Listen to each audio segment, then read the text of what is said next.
नमस्ते, आदाब, सत श्री अकाल मेरे प्यारे प्यारे सोलमेट। आप सबका स्वागत है। एंड आप सब कैसे हैं, कमेंट बॉक्स में मुझे ज़रूर बताएं डियर। जैसे कि कमेंट बॉक्स में भी क्वेश्चन आ रहे थे एंड मेल में भी, तो आप लोगों को ना क्वेश्चन का आंसर तुरंत चाहिए रहता है। तो आप लोग इस जर्नी को तय कैसे करेंगे ये बताइए। धैर्य ही नहीं है। अगर सामने वाला को आपको जवाब नहीं दे रहा है तो इसका मतलब ये नहीं कि वो जवाब नहीं पढ़ पा रहा है या जवाब नहीं देख रहा है। ठीक है, क्वेश्चन मतलब वो देख नहीं रहा है या फिर क्वेश्चन कुछ रिप्लाई नहीं कर रहा, बल्कि वो देख रहा है लेकिन वो इसलिए रिप्लाई नहीं कर रहा क्योंकि वो बिजी है, वो अभी रिप्लाई नहीं कर सक रहा है। लेकिन वो आपकी क्वेश्चन को पढ़ चुका है और वो कभी ना कभी आपका वीडियो बनाकर ज़रूर शेयर करेगा, है ना, मतलब मैं। ठीक है, तो चलिए एक बात बताती हूँ आप लोगों को। जैसे 3D लेवल में आप लोग ध्यान से देखिए तो मैसेज टू मैसेज लोग खेलते हैं। ठीक है, मतलब अगर कोई भी मैसेंजर है तो लोग अगर रिप्लाई कर रहे हैं तो तुरंत उसका जवाब चाहिए उन्हें। अगर वो जवाब नहीं मिल रहा है तो राय का पहाड़ बन जाता है, कहाँ बिजी हो, क्या है, तो पूरी रिलेशनशिप की वॉट लग जाती है। कारण यही है कि हम एकदम से लोगों से एकदम जुड़ चुके हैं, तो हमको उस इंसान का एक सेकंड चाहिए होता है। तो ये कारण है कि आज की डेट में बहुत सारे लोग हैं जो धैर्य नहीं रख पाते, उन्हें हर एक चीज़ का रिप्लाई तुरंत चाहिए होता है और इसलिए रिलेशनशिप उनकी बिल्डअप नहीं हो पाती।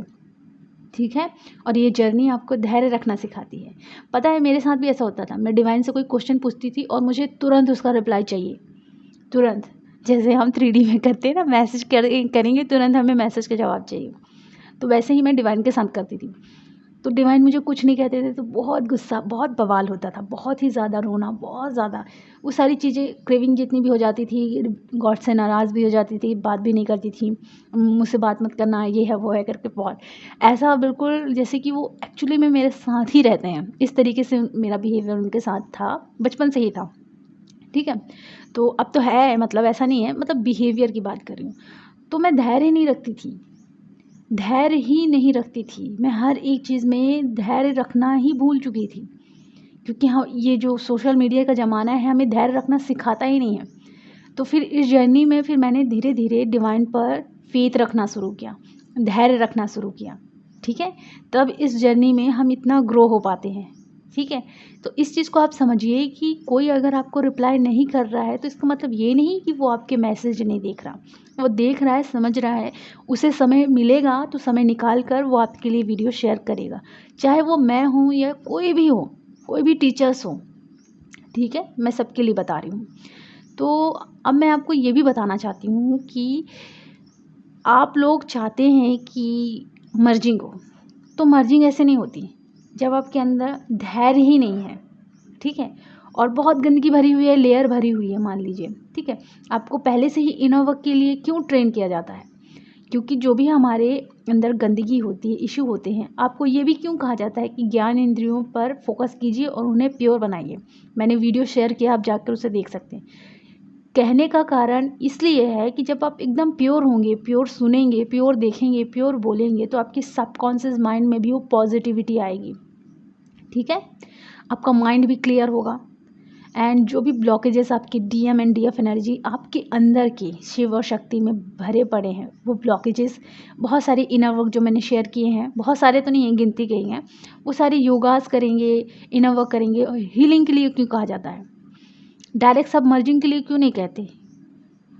मर्जिंग क्यों होती है, हम पहले जब हमें शोल शौक लगता है तो हम धीरे धीरे सीखते हैं, अवेकनिंग के दौर पर पहुंचते हैं, तो हम 4D लेवल में पहुंचते हैं। ठीक है, उस लेवल में क्या होता है, हम कोकून में रहते हैं, सीखते हैं, समझते हैं, एंगर इशू सब चीज़ हील करते हैं। ठीक है, तो ये हीलिंग करते हैं, मेडिटेशन करते हैं, वुंड्स हील करते हैं और इनर वर्क करके अपने ब्लॉकेजेस को हील करते हैं। ठीक है, धीरे धीरे हम ये सारी चीज़ें करते क्यों हैं, ताकि हम प्योर बने। हमारे अंदर गंदगी भरी रहेगी, हमारे अंदर धैर्य नहीं रहेगा, तो क्या हम डिवाइन के पास पहुंच पाएंगे, हम डिवाइन को जान ही नहीं पाएंगे।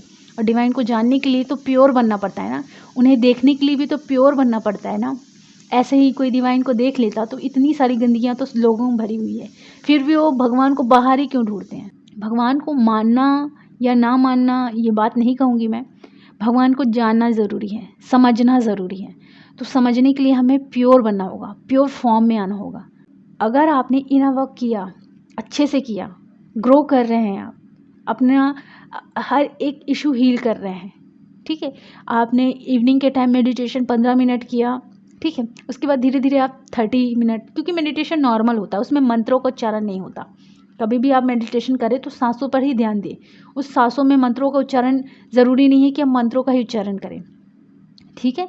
ओम मंत्र तो एक बहुत ही प्यारी वाइब्रेशन होती है जो ब्रह्मांड में गूंजती है। अगर आप उन्हें बोलना चाहें तो बोल सकते हैं, अदरवाइज मेडिटेशन में किसी भी मंत्र की ज़रूरत नहीं होती, बस सांसों में फोकस करना पड़ता है, ठीक है।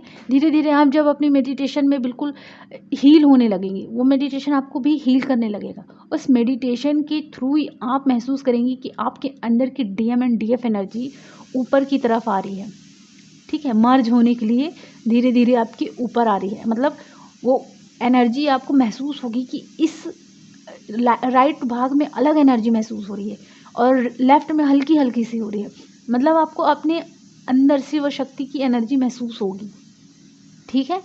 तो जब आप एकदम प्योर फॉर्म में होंगे तभी तो डिवाइन से मर्जिंग होगी, तभी बोलते हैं हमारे दोनों डीएम एंड डीएफ एनर्जी, अर्थात हमारी बॉडी के अंदर के DM and DF energy, inner DM and DF energy, वो मर्ज होते हैं डिवाइन से। तो डिवाइन से मर्ज थर्ड आई में होते हैं, ठीक है। लेकिन डिवाइन से अगर मर्ज होना है तो प्योर तो बनना होगा, धैर्य तो रखना होगा, अपने इशू पर वर्क करना होगा। जितने भी ट्रिगर हो रहे हैं, मान लीजिए कोई आपको बहुत बुरा बोल रहा है तो वो आपको सिखाने के लिए बोल रहा है।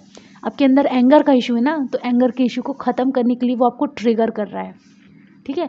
आपके अंदर बहुत ही ऐसी भावना भरी है, तो वो कोई भी आपको अगर ट्रिगर कर रहा है तो मतलब डिवाइन आपकी परीक्षा ले रहे हैं। वो आपको ट्रिगर कर करके आपके अंदर की उस इशू को हील करना चाह रहे हैं। इस चीज़ को समझना होगा आपको, ठीक है।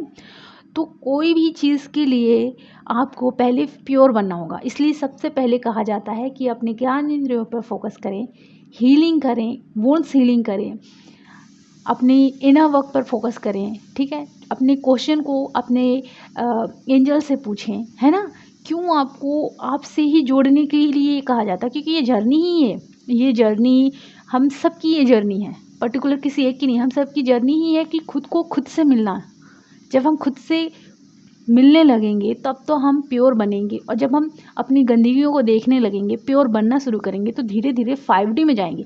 और मर्जिंग तब होती है जब हम 5D में जाना शुरू करते हैं, क्योंकि 4D में अभी हमारे गंदगी भरी हो, तो 4D में हमने उन्हें क्लीन करना है। जब 4D में वो सब चीज़ क्लीन हो जाता है ना, तो उसके बाद क्या होता है कि हम 5D में पहुंचना शुरू कर जाते हैं, ठीक है। इस चीज़ को समझना होगा आपको। तभी कहते हैं कि अगर आप इनर वर्क कर रहे हैं तो बहुत अच्छे से इनर वर्क करें, हर एक चीज़ पर फोकस करें, ताकि आपकी 5D में मर्जिंग अच्छे से हो, ठीक है। तो मैंने बहुत अच्छे से क्लियर कर दिया है। तो अपना ख्याल रखें और खुश रहें।